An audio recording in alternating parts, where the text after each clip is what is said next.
বহুত দিনৰ পৰা সপোন মোৰ নিজৰ ঘৰ হ'ব, ঘৰত মই নিজে গছ গছনি ৰুম, কিন্তু নিজৰ ঘৰ আজিলৈকে হোৱা নাই আৰু গছ গছনি ৰোৱাৰ ইচ্ছা খুব। সেইকাৰণে মই আজি ভাবিছোঁ বোলে আজি যেন ৰাতিপুৱা বতৰটো খুব ঠাণ্ডা ঠাণ্ডা আছিলে, মই ভাবিছোঁ আজি যদি কেইটামান গছ ৰুব পাৰোঁ ভাল লাগিলে হয়।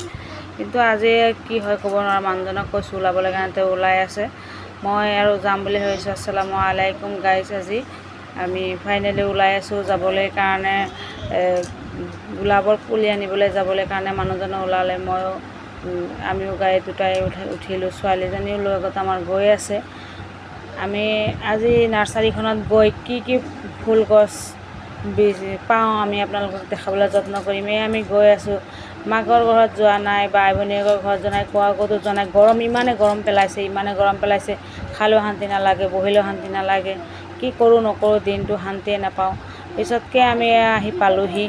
এই ফুল গছবোৰ দেখিছে, আহি আমাৰ অকণমানি ছোৱালীজনী বহুত ভাল পাইছে। তাই এইবোৰ দেখিছে নাই গছবোৰ, এই গছবোৰ দেখিছোঁ, ফুলৰ পুলিবোৰ দেখিছোঁ, লও লাগিছে, কিন্তু ফুল গছবোৰ ভাল নহয়।